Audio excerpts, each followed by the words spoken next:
Most of us are familiar with Aphrodite, the Greek goddess of love, beauty, and pleasure. Aphrodite was a woman of exceptional beauty, with an allure capable of captivating every god in heaven. All gods feared that Aphrodite's beauty will lead to rivalry amongst them, and might even be a cause of war. Such was Aphrodite's artistry. She had many lovers, the most well-known being Adonis. The story from the Greek mythology tells us about the cause that led to the Trojan War.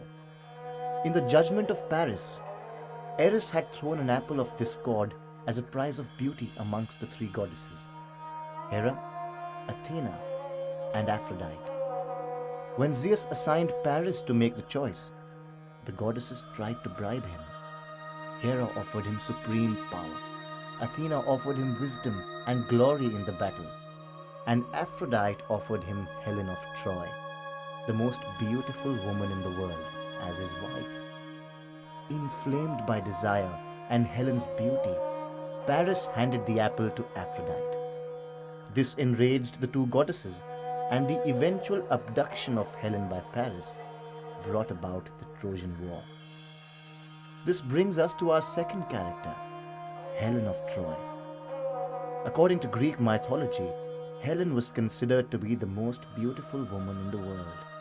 She had many suitors who would often compete with each other to win her hand in marriage. Legend speaks of her marriage with Menelaus. Her involvement with Paris, either by abduction or seduction, is doubtful. Both these women of exceptional beauty are ancient archetypes of what we call the Femme Fatale, which refers to fatal women.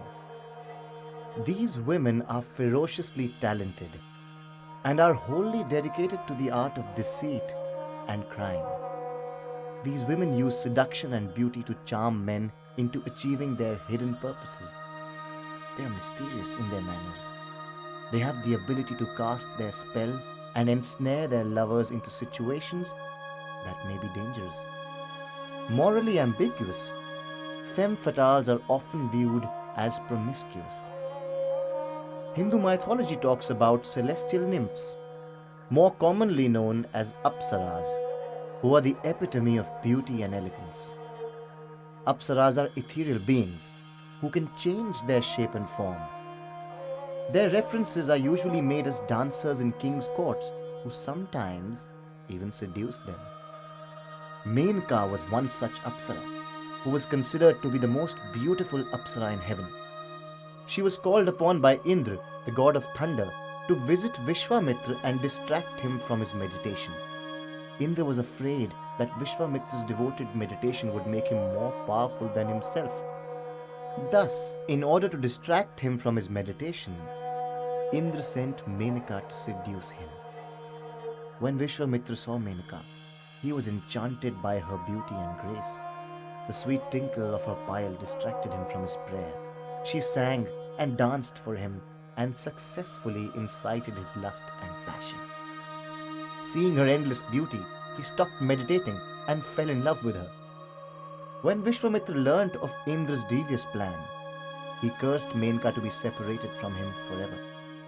Before leaving, Menka gave birth to Vishwamitra's daughter, Shakuntala. She left Shakuntala at sage Kanva's hermitage and returned back to heaven. Portrayed as another archetype of a femme fatale is Mohini, the female incarnation of Vishnu. The Mahabharata narrates a story in which the Devas and the Asuras were fighting for Amrit, the nectar of immortality, resulting in the Asuras taking all of it for themselves. Vishnu then took the form of the beautiful enchantress Mohini and seduced the Asuras into giving her the Amrit. She used her allure and danced to incite desire among the Asuras, thereby tricking them. One of the Asuras, Rahu Ketu, disguised himself as a Dev when Mohini was distributing Amrit among the Devs. When Surya and Chandra informed Vishnu of Rahu Ketu's mischief, he used his Sudarshan Chakra to slay Rahu Ketu's head from his body. Since then, the decapitated body came to be known as Rahu and his head as Ketu. Mohini, The divine seductress was the cause of the death of Bhasmasur the Asur. Bhasmasur was a great devotee of Shiv and had performed great penance to obtain the boon of immortality from him. Shiv, however, refused to grant him immortality and in return gave him the power to turn a person into ashes by merely touching his head. When Bhasmasur saw Parvati, Shiv's wife, he immediately fell in love with her. He tried using his power to turn Shiv to ashes, but Shiv asked Vishnu to help him. Vishnu took the form of the beautiful Mohini and appeared in front of Bhasmasur. Upon seeing the attractive Mohini, Bhasmasur fell in love with her and desired to marry her. Mohini told him that she would marry him only if he would imitate her dance moves. Bhasmasur agreed. In the following days, Mohini danced and Bhasmasur imitated all her moves. The feat went on for few days until when Mohini struck a pose with her hand on her head, and Bhasmasur did the same, following which he was immediately reduced to ashes. Mohini had tricked him into touching his own head and ending his own life. Both the great Indian epics talk about the various instances in which Apsaras have wooed kings, princes, gods, and sages on several occasions. Some of these stories even talk about gods sending the celestial Apsaras to earth to enchant and seduce sages for their egoistic purposes. One such story is that of Urvashi. When Indra saw the two sages Nar and Narayan performing a severe penance, he got afraid and feared that they would become more powerful and overthrow him. He thus sent his Apsaras to incite their lust and break their penance. The sages were angered upon seeing the Apsaras. They struck their thighs, and from them was born Urvashi, the Apsara who surpassed the beauty of all the other Apsaras. Seeing her divine beauty, all the Apsaras ran away in shame. Indra, ashamed of his deed, begged for forgiveness. The sages pardoned him and sent Urvashi to Indra's court. This story not only talks about seduction by Apsaras, but it also talks about the element of jealousy that was displayed by the Apsaras.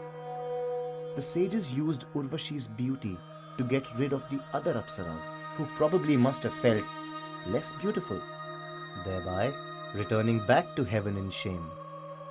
Urvashi was an Apsara who was born to the mortal world and was sent to the immortal world of gods.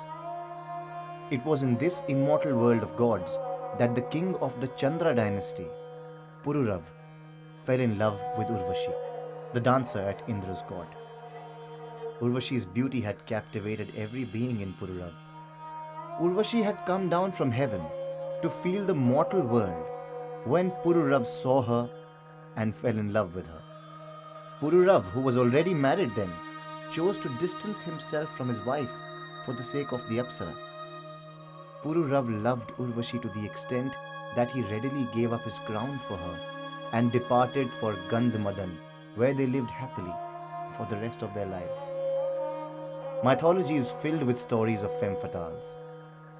The story of Tilottama shows how a woman's beauty becomes a cause of discord, leading to the death of two inseparable brothers. Sund and Upasund were two Asur brothers who were inseparable. They were great devotees of Brahma and had asked Brahma to grant them their wish of great power and immortality. Brahma refused immortality, but in turn granted them power and the boon that nothing but they themselves can destroy each other.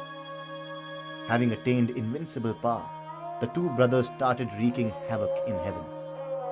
Seeing the Asur brothers misuse their power, Brahma called upon Vishwakarma and asked him to create a beautiful Apsara to distract Sund and Upasund.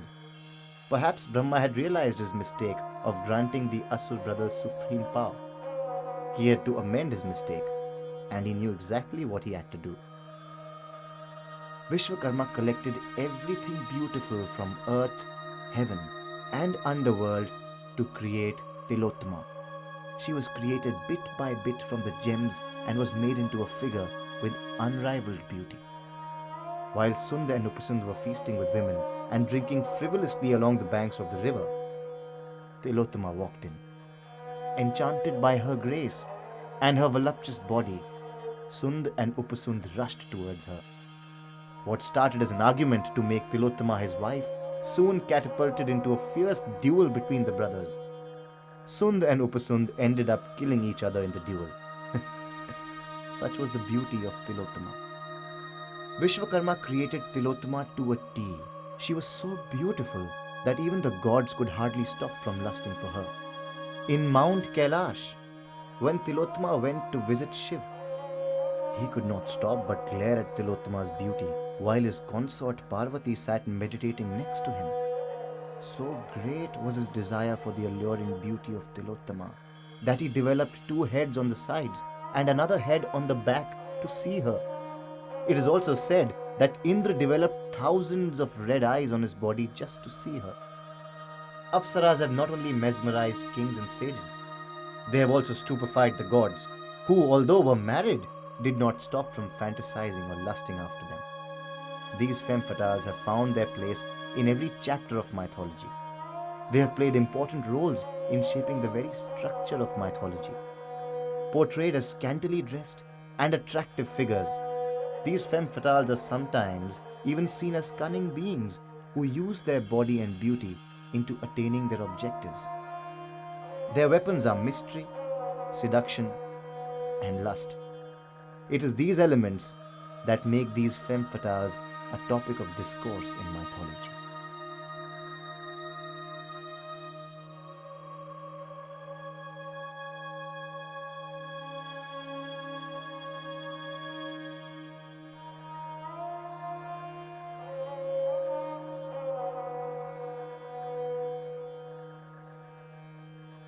The first direct assault to Kashmiri Pandits during 1252 to 1273 AD took place when they conspired against the king and failed in their attempts to overthrow him. The news of Draupadi's marriage to the Pandavas spread all over. The Kauravas smoldered with anger and jealousy.